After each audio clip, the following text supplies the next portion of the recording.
Hello बेटा, कैसे हैं आप? आई होप आप लोग सभी ठीक होंगे बच्चे। आज हम अपनी क्लास 8 के चैप्टर है प्रकाश, उसके क्वेश्चन आंसर्स और उसके बारे में कुछ डिस्कस करने वाले हैं बेटा। प्रकाश चैप्टर के बारे में पहले कुछ पॉइंट्स है जो बड़े इंपॉर्टेंट है, जो यहाँ दिए गए हैं। आप सभी को इनको भी पेन डाउन करना है। तो फर्स्ट पॉइंट जैसे यहाँ दे रखा है कि प्रकाश सभी सतहों से परावर्तित होता है। परावर्तित करने का मतलब परावर्तन करता है। परावर्तन करने का मतलब है बेटा कि जब किसी सरफेस से कोई प्रकाश की किरणें टकराती हैं तो उसी माध्यम में वापस लौट आती है, इसे हम परावर्तन कहते हैं।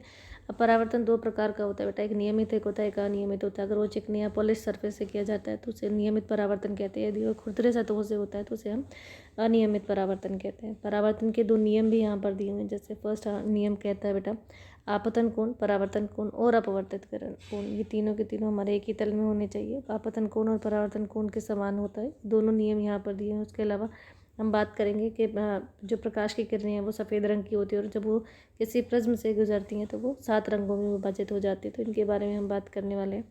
ठीक है, इसके अलावा यहाँ पर हम बात करेंगे कि जो मानव नेत्र है उसमें कॉर्निया का क्या काम है, आइरिश किसे कहते हैं, पुतली का क्या काम है, दृष्टि पटल पर क्या होता है। इसके अलावा हम बात करने वाले हैं कि जो अलग अलग पद्धतियाँ ब्राइल पद्धति हैं वो कौन सी थी और किसने यहाँ पर दी थी। तो पहले हम बात करेंगे क्वेश्चन आंसर्स की बेटा। जो अभ्यास के क्वेश्चन हैं उनकी हम बात करने वाले हैं। फर्स्ट क्वेश्चन है, मान लीजिए कि आप एक अंधेरे कमरे में हैं। क्या आप कमरे में वस्तुओं को देख सकते हैं और देख सकते हैं या कमरे के बाहर की वस्तुओं को देख सकते हैं? इसके बारे में आपको व्याख्या करनी है। तो यदि उत्तर क्या रहेगा बच्चे, यदि हम अंधेरे कमरे में हैं तो कमरे में वस्तुओं को नहीं देख सकते, क्योंकि हम वस्तुओं को उनके परावर्तित प्रकाश की वजह से देख पाते हैं। और जब अंधेरे कमरे में प्रकाश नहीं है तो वहाँ पर परावर्तन नहीं होगा, और परावर्तन नहीं होगा तो हम वस्तुओं को नहीं देख पाएंगे। हम केवल उन्हीं वस्तुओं को देख पाते हैं जो रोशनी में रखी हैं, क्योंकि रोशनी में जो प्रकाश की किरणें वो वस्तु से टकराकर परावर्तित होकर हमारी आंखों तक पहुंचकर हमारे दृष्टिपटल पर उसका प्रतिबिंब बनवाते हैं, जिस वजह से हमें दिखाई देता है।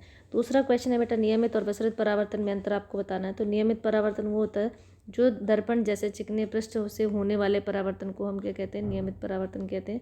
अनियमित परावर्तन या विसरित परावर्तन उसे कहते हैं बेटा जब समांतर तल से जब एक समतल पृष्ठ पर कोई भी परावर्तित किरणें परावर्तित होने के पश्चात समांतर नहीं होती तो उसे हम विसरित परावर्तन कहते हैं। जैसे खुरदरे सतह से जब भी परावर्तन होगा तो वो विसरित होता है, और चिकनी सतह से जब भी होगा तो वो नियमित परावर्तन होता है।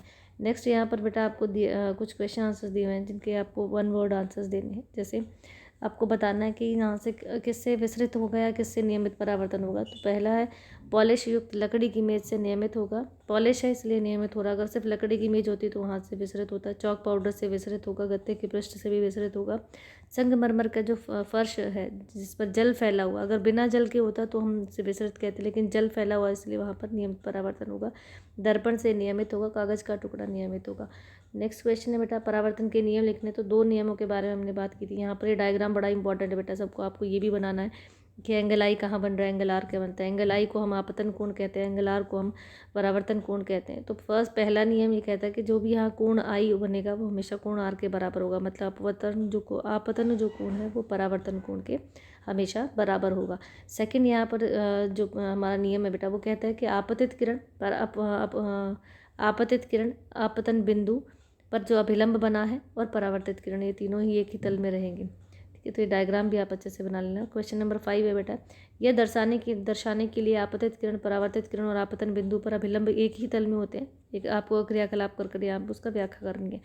ठीक है, तो एक कागज़ की शीट लीजिए, उसे मेज पर रखें, इसके बीच में एक सीधी रेखा से पेंसिल लगाए और मापनी की सहायता से खींचे ताकि वह सीधी रहे। उसके ऊपर एक शीशा खड़ा कर दीजिए। तो आप देखेंगे बेटा कि जैसे आप शीशा खड़ा करेंगे और उसके पश्चात एक टॉर्च की सहायता से उस शीशे पर प्रकाश डालेंगे तो आपको आपतित किरण, अभिलंब और परावर्तित किरण तीनों एक ही तल में नजर आएंगे। ये एक्सपेरिमेंट भी हम लोगों ने लैब में किया था। तो ये बिल्कुल एग्जैक्ट ऐसा डायग्राम बनेगा जो ऊपर दिया गया है।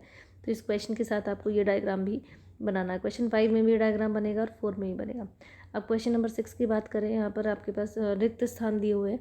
पहला जो फिल इन द ब्लैंक है बेटा, एक समतल दर्पण के सामने 1 मीटर पर दूरी पर खड़ा हुआ व्यक्ति अपने प्रतिबिंब से कितना डैश नज़र आता है। तो ये 1 मीटर की दूरी पर ही नज़र आया, क्योंकि समतल दर्पण से जब परावर्तन होता है तो वहाँ जो प्रतिबिंब बनता है उसकी दूरी और जो वस्तु है उसकी दूरी हमेशा समान रहेगी। सेकेंड है बेटा, यदि किसी समतल दर्पण के सामने खड़े होकर आपने दाएं हाथ से डैश कान को छुएंगे तो दर्पण में लगेगा कि आप अपने बाएं कान को हाथ से छू रहे हैं, तो यहाँ पे बाएं और दाएं आएगा।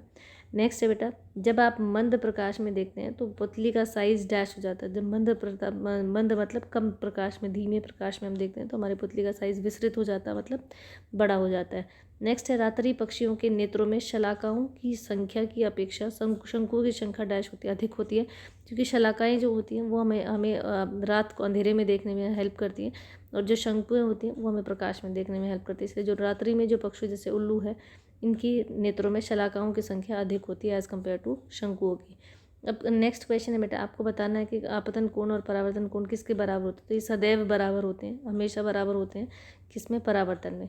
नेक्स्ट है बेटा, आपको बताना है कि समतल दर्पण द्वारा बनाया गया प्रतिबिंब कैसा हुआ। तो समतल दर्पण द्वारा बनाया गया प्रतिबिंब, ख यहाँ पर ऑप्शन होगा, आभासी दर्पण के पीछे और बिंब के बिल्कुल साइज के बराबर होगा।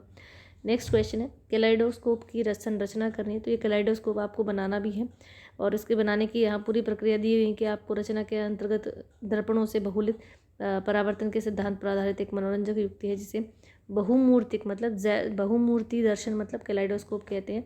इसमें आपको 3 समतल दर्पण लेने हैं, उनको 60 डिग्री के कोण पर एक दूसरे के साथ रखना है। जैसे आप रखेंगे तो एक बेलनाकार डब्बे में उसे अरेंज करेंगे। उसके बाद एक सिरे को रंगीन कागज़ के टुकड़े रख सकते हैं, और आप देखेंगे हर दर्पण में कांच की अलग अलग क्या बनेंगी, उसकी मूर्तियाँ आपको दिखाई देंगी, मतलब प्रतिबिंब आपको दिखाई देंगे। अब मानव नेत्र का डायग्राम आपको बनाना है, बहुत सुंदर डायग्राम यहाँ बना हुआ, तो आपको भी अपनी कॉपी में बनाना है, ठीक है। इसी प्रकार से हमारे जो क्वेश्चंस हैं आपको करने हैं बेटा, जितने भी क्वेश्चंस हमारे पास हैं उनको आप अच्छे से कर सकते हैं। मैंने सभी क्वेश्चंस यहाँ पर डाल दिए हैं, और कोई भी क्वेश्चन अगर समझ नहीं आए तो आप मुझसे पूछ सकते हैं, ठीक है। तो होप आपको ये सभी क्वेश्चन समझ आए होंगे बेटा, और उसके आधार पर आप अपने क्वेश्चन आंसर्स भी कर पाएंगे, ठीक है।